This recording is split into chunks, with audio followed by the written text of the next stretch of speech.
Gear deployed. Welcome to this video. I'm going to talk about how to best outfit your ship for Void Opal Mining. We're going to focus on the ASP Explorer.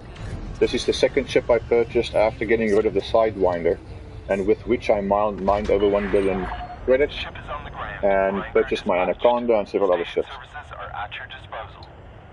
An excellent ship for exploration. You can engineer it to jump almost 70 light years at a time, and so this is an excellent ship to have in your arsenal or in your fleet. So let's go to the outfitting and take a look at what is in this ship and how I engineered it, and we can also make some modifications to even improve it. So let's take a look at that. We're also going to look at how to what you can engineer, what the effects are of engineering, and the fire groups, how to set up your fire groups for Void Opal Mining. Let's start under outfitting. To go to optional internal, we're going to need a cargo rack. The cargo rack is going to hold the limpets. We're going to release the limpets and use them for prospecting and collecting. And also the cargo rack is then filled behind these limpets with void opals that have been refined. To refine them, you will need a refinery. You don't need a big refinery. I installed a 2A refinery in here because I had a 2A slot available, but you can also install a smaller refinery. The difference is that the refinery has a bin count. You can see here that this one has a bin count of 6. This means that it can mine 6 types of minerals simultaneously. So if you want to pick up gold and silver and platinum and tin and whatever, you can, well, tin is actually a material, not a mineral. But you can pick up and mine several types of minerals if you have multiple bins. So often you need a bigger refinery. In this case, we're going to only mine for void opals, so the bin count isn't really important. We're also going to need a fuel scoop. The fuel scoop is necessary to, as you know, to get further and to replenish our fuel. I also have installed here let's see if I have one.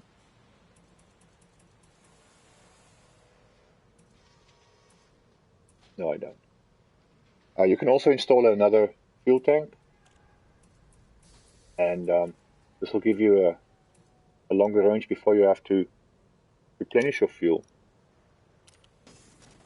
But something you should do is go into your galaxy map and make sure that when you plot a route, that it will take you through star systems with stars that you can scoop. So what you do is go into your galaxy map, pick the 4th tab. This is the 4th tab, not the second to last one. Go to map, and then you see a drop-down box where you can pick a bunch of categories. Pick star class, and then activate all the first 6 stars, and let's see if there's anything else, and deactivate all the others. The first 6 stars are scoopable. I believe the M type is not scoopable, and from there on, none of them can scoop fuel. So if we have this, select it like this, and you say apply filter to route over here, and when you plot a route, it will only take you through stars that are scoopable. This is very helpful, so you won't run into a situation where you end up in a star system and jumped into a place where there's no station and there's no fuel. Alright, let's go back to outfitting. Optional internal. We need a prospector limpet controller. You can also pick up a small prospector limpet controller. You don't need to have more than one limpet at a time. So in this case, I have two active limpets maximum, and I can let's take a look at what we have available for prospecting limpets. So I have the 3D installed. The 3D is a D-rated module. In other words, it is lightweight. You can see that the 3E weighs 5 tons. Look at the upper right corner of the screen. It says mass 5 tons. The 3D weighs 2 tons. It has 2 active limpets simultaneously that you can deploy. Well, Void Opal asteroids are fairly far apart, and so we're not going to deploy more than one at a time typically. So let's see, if I install the 1D, then I only use up a half a ton. Well, if I reduce the weight in my ship, I can improve my jump range. So you can see here that if I were to install the 1D, that my jump range is blue at the bottom of the screen. And it changed from 32.08 to 32.21. So it's a slight difference, but let's make use of that. Let's install this 1D limpet controller.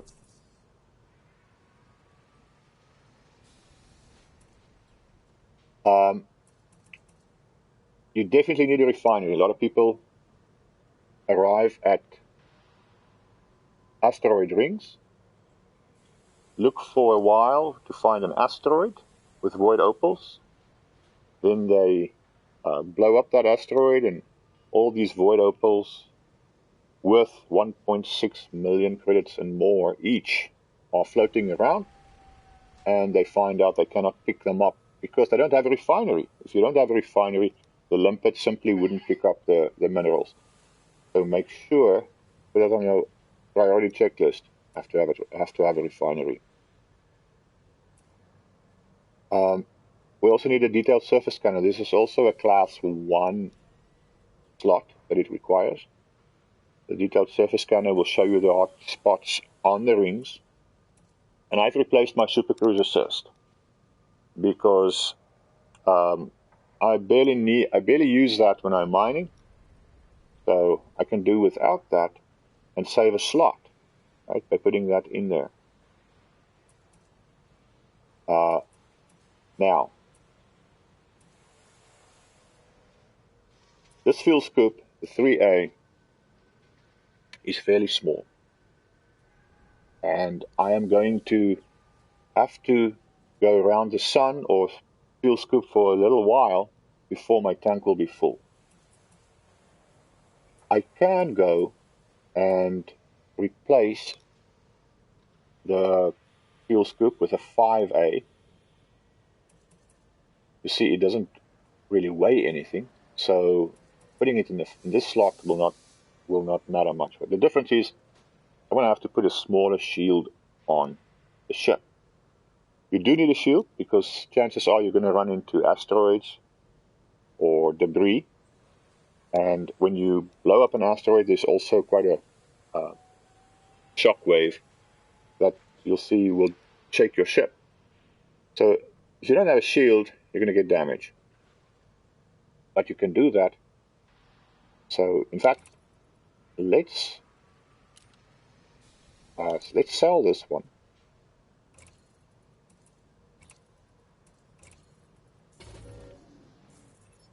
And then I'm going to swap it.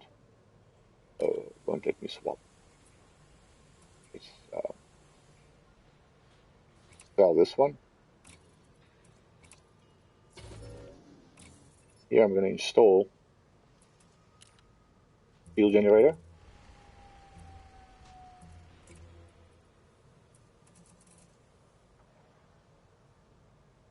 And again, I want to go for lightweight. So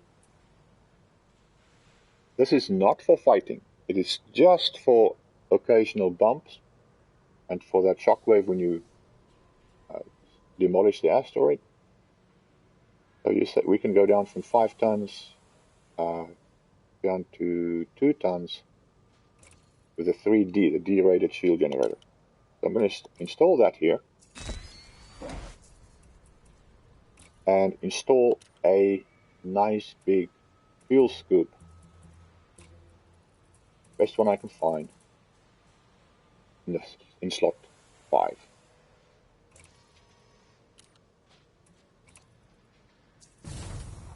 Right, now I've got a nice ship, a ship that will carry 64 Void Opals at a time, one load. That's at 1.65 million credits per Void Opal. This will give you around 100 million credits per load. With this fuel scoop, you're going to get very fast from one star system to the next. You won't have to fuel scoop very long. The prospecting limpet controller will identify Void Opals are present. Also, when you mine an asteroid and you have the prospecting limpet controller active or on the asteroid, then the asteroid will deliver more minerals. So you always want to use a prospecting limpet. Then we need the collector limpet. This is the other one. Now, I have the 3D here, and again, it is a D-rated controller, so it's lightweight. It's only 2 tons. The 3A weighs 8 tons. I want to get maximum jump range. Why? Because I have to fly to an asteroid belt or an asteroid ring, and after I picked up my load, I have to fly and find a station that sells the Void Opals at a good price. This could be quite far away, so it's quite a lot of travel once you have your asteroid, or once you have your cargo filled with Void Opals. So we do need the jump range to be as high as possible. The difference between the class 1 and the class 3 is that the class 1 only allows 1 limpet at a time. So you see max active limpet here is 1. And with a 3D, the maximum limpets active simultaneously is 2. You go to class 5, you can activate 3 at a time. I like to have 3, but in order to do that, I would have to replace my fuel scoop again with a class 3, and then I would have to put the collector limpet controller into this slot. Now, which is best? Well, this is actually quite easy to answer. When you fly to a system with a good Void Opal ring, you're going to fuel once at the star and then fly and mine. Once you've destroyed an asteroid, you're going to sit there waiting for these limpets to pick up all the minerals. The more limpets you have, the faster that will happen. Then you're going to go to the next asteroid and you do the same thing. So what's going to be the fastest? Shortening the amount of time it takes to fuel, or shortening the amount of time it takes up to collect multiple minerals? I think it's best to use a smaller fuel scoop and a bigger collector limpet controller, because that's going to save me a lot of time, multiple times. So, let's go back.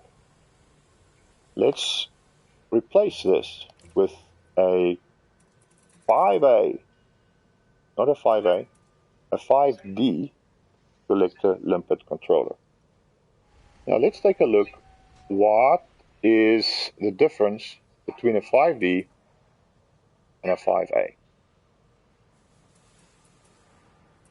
The 5D gives me 3 max active limpets, so does the 5A. The 5D weighs 8 tons, the 5A weighs 32 tons. The 5A reduces my jump range to 30.18 light years. The 5D gives me 32, so it's 2 light years more.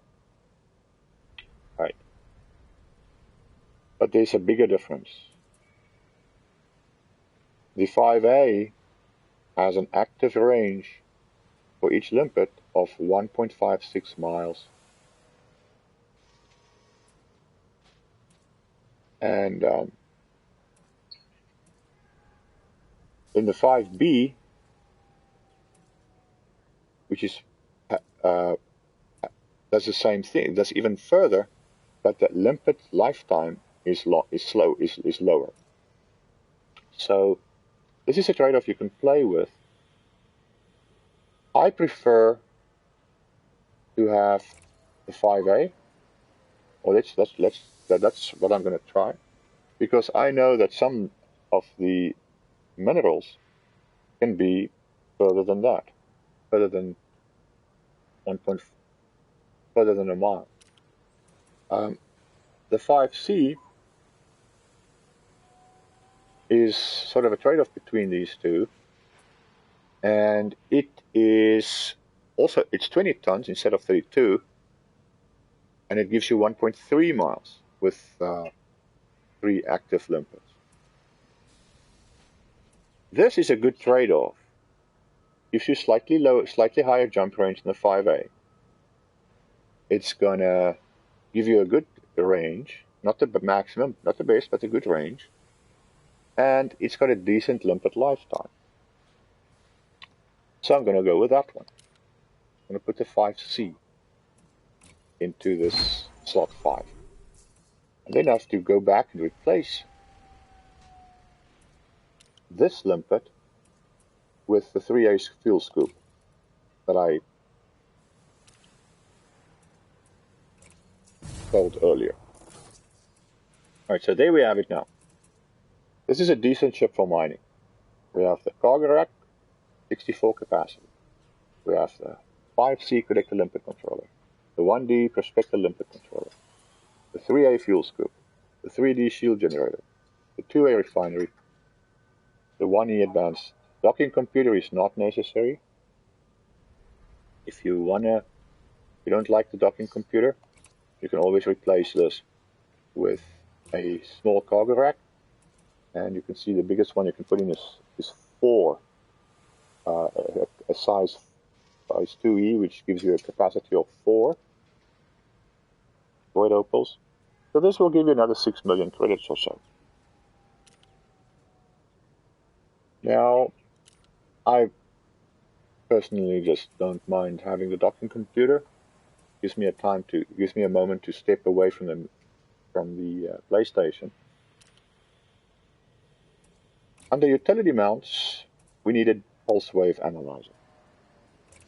You purchase this under utility, in the shop, and there it is, pulse wave analyzer. There are some categories here that you can select from. I have the C installed at the moment. This gives me a range of 18,000 meters or 18 kilometers. And it weighs 1.3 tons. The A weighs the same, but it gives me a scanner range of 24 kilometers. Now, problem is that it is going to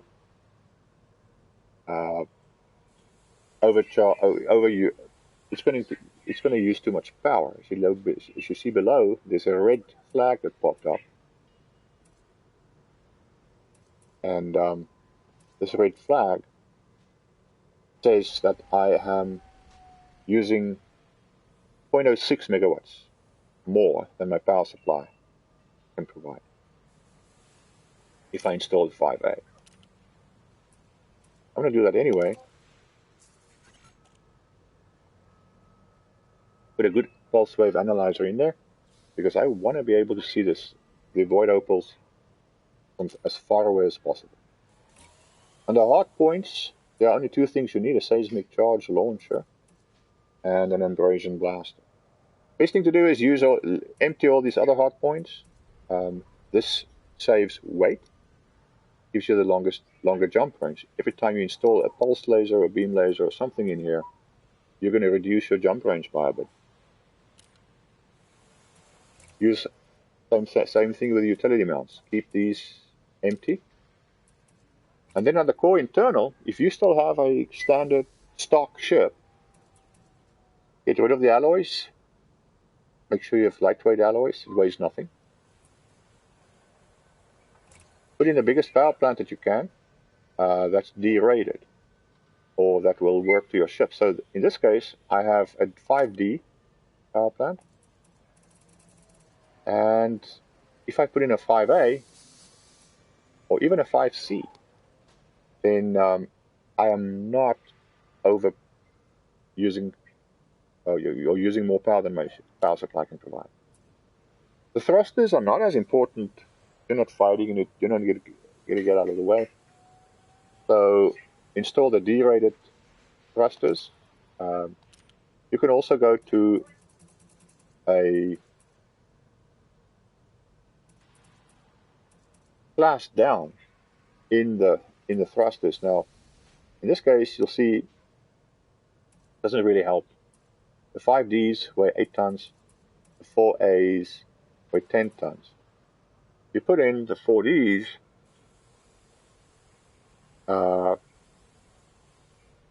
your ship is going to be very slow to respond, and I'm not sure if you'll be able to boost. You can try that, but you will save 4 tons, and your jump range goes up slightly. I'm not going to do that. The 5A frame shift drive, install that one. Install the biggest frame shift drive you can. Derate your life support to a 4D, which is lighter. Derate your power distributor to a 4D, which is the biggest derated power distributor you can put in. And then also derate your sensors. You don't really need the sensors anymore. And of course your fuel tank. Now let's talk about engineering. What if I need to engineer something? You probably have Elvira Mark II unlocked. So let's take a look at, go to the right panel and go to that first tab on the left, and engineers.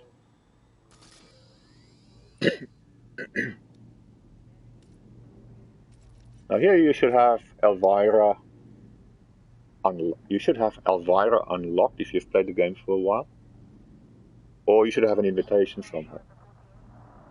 So this is helpful. It's very helpful to get her, to go to her and upgrade your frame shift drive. If we do that, then you can install an upgraded frame shift drive, which gives you a longer range. So you upgrade it for long range. And if you install that frame shift drive, sorry, I'm going to go to core, and I have mine stored. So look at the jump range below. Unladen, it is 26.9. My current jump range is 31.23, and the maximum jump range is 33.5. Hey, that's the unladen actually, and the minimum jump range is 26.9. That's if you're fully loaded. So 26.9 and 31.23. Here is my overcharged frame shift drive. You can see it has been optimized for mass. It draws more power. Let me install that to the ship. And my jump range changes from 38.59 to 38.59 and 44.7. This is a big change in the maximum and minimum jump range of the ship. So it's very useful as soon as you can to unlock that engineer and go upgrade and engineer your frame shift drive. Same with the power plant. This is another engineer, but I have an engineered power plant. This is an overcharged power plant. Also a 5A, well, in this case a 5A. And it weighs more. I should actually engineer a 5D power plant for this ship. So let's see if I have a pinned blueprint.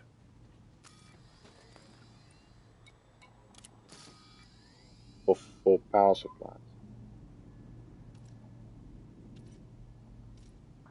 So I'm looking for power supply, power plant. And here it is, overcharged power plant.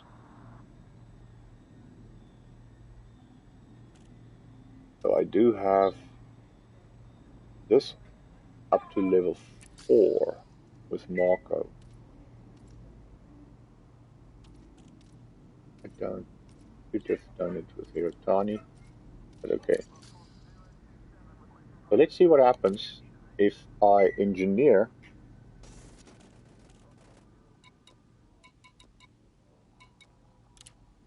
a 5D, which is lighter. I'm going to do this. I'm going to purchase a 5D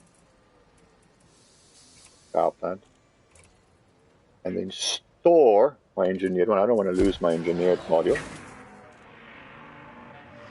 Okay, so I'm 0.13 megawatts short of full power. So I can now go to the remote workshop because I've pinned that blueprint.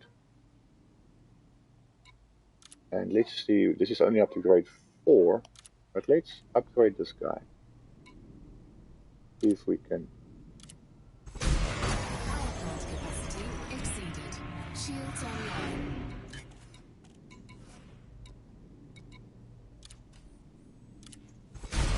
Power plant capacity exceeded. Shields online.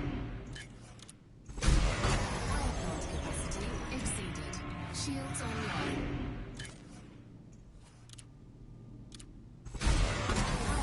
You'll see you need materials, so that's another video of where to pick up materials and how to do that.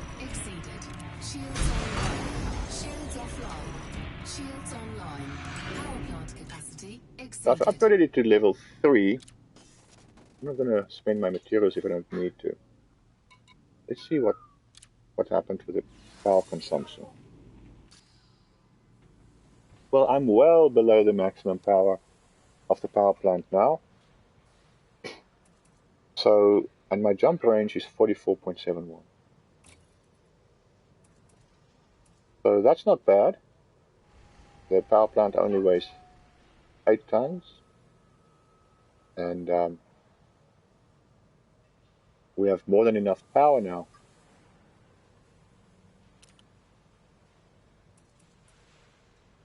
What else is there?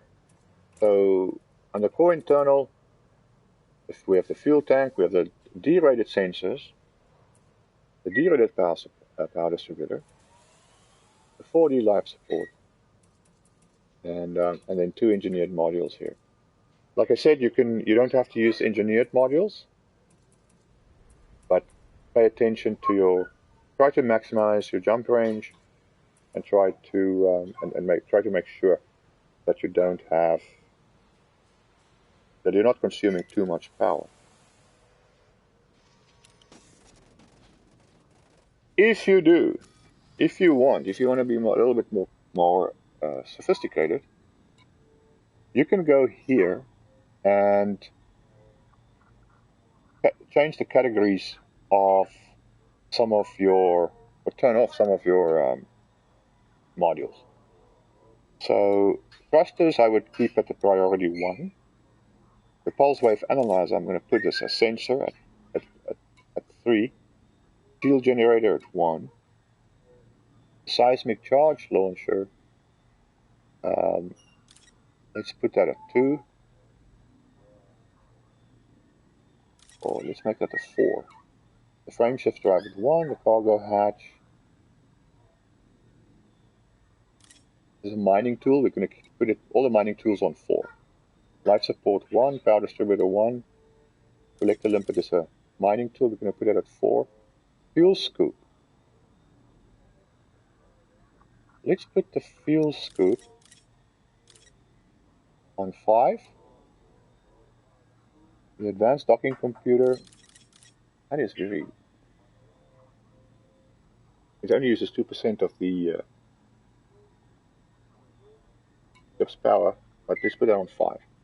Refinery, mining, sensors. I'm not going to use them, so put them on 5. The abrasion blaster is a mining tool, put it on 4. Prospecting limpet controllers at 4. And the rest you cannot control. So what you could do then is turn off something. If you want to, is turn off your fuel scoop. And so you could do something like this. You could put your fuel scoop and your shield generator on the last priority. And if you turn one of these, then if your ship is overusing power, it'll automatically disable the lowest priority modules and power the rest of the ship. So what you could do is, for example, put your shield generator at 5, put your fuel scoop at a slightly lower priority. Then the shield generator will be disabled when your fuel scoop is active.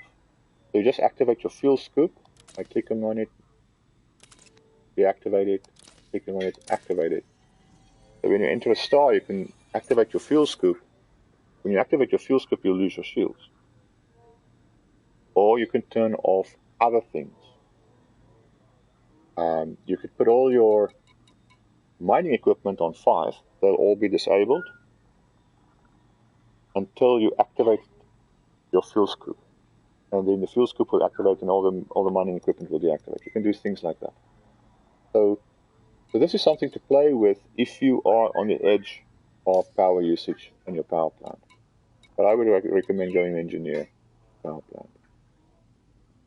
All right. So that's outfitting. I don't think we have missed anything. I think we looked at everything. Again, hard points, seismic charge launcher, and abrasion blaster. Utility mount, you need a pulse wave analyzer. Oh, there's one thing we forgot. Under the optional internal, you also need a detailed surface scanner. The detailed surface scanner is needed to scan the ring and to determine where the hotspots, where the void opals are.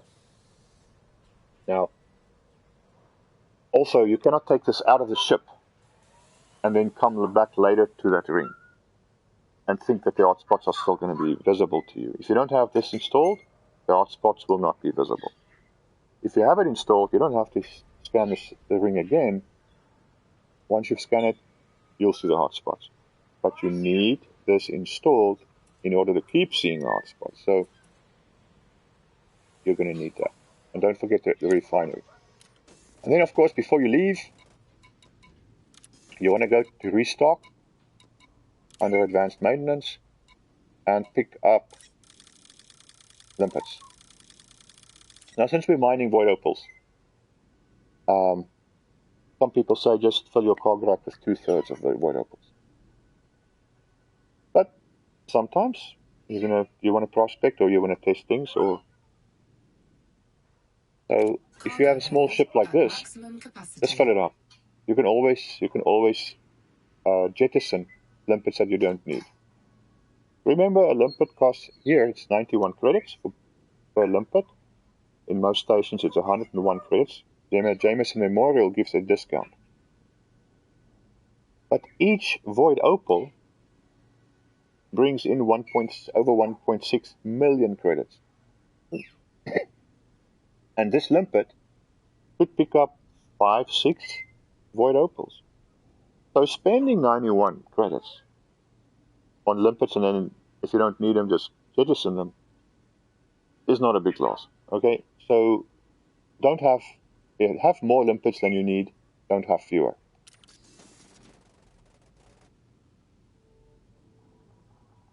Let's do fire groups. So the first thing, I'm going to start this from this phrase. The first thing we're going to need to do, we're going to do it in the order of how we're going to use the ship. The first thing we're going to need to do is use the detailed surface scanner. I'd like to put this on 2. So we're going to use our first fire group. We're going to use for the detailed surface scanner.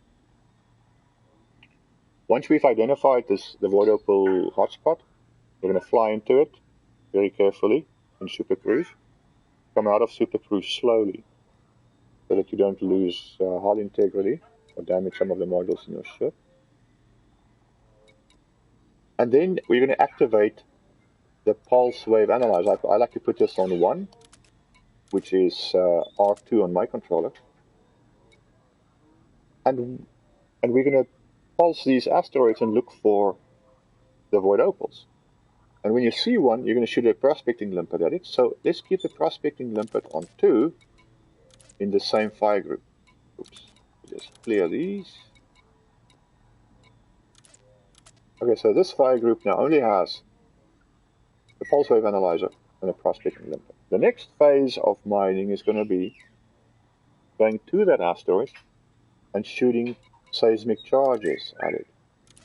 I'm going to do that with 1 fire button, or my primary fire. And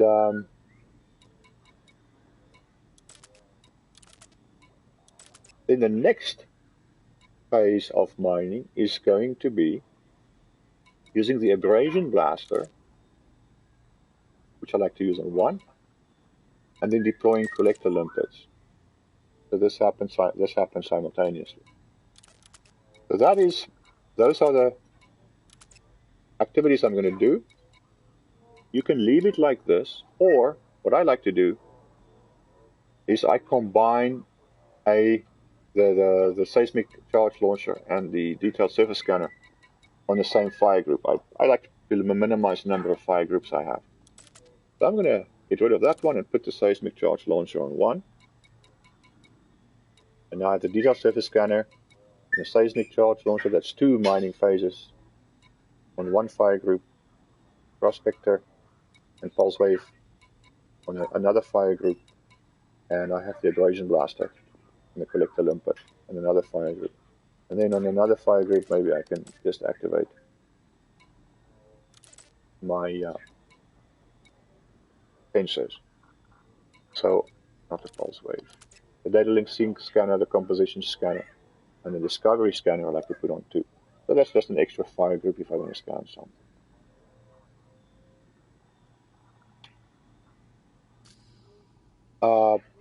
So that's it for this video. If you have questions, send me put it in the text or put it in the chat. And in part 2, we're going to go into how to find Void Opals and how to mine them. But what I gave you this morning will give you enough information to really optimize your ship. And you can use this to optimize any ship that can do mining. Once you have an Anaconda, with the Anaconda you can really mine a lot of Void Opals at a time, and you can also outfit it to protect you. So, but next time we'll go into actual mining, where to find them, and how to identify them, how to mine them, how to get the most limpets out of an asteroid. So, See you next time.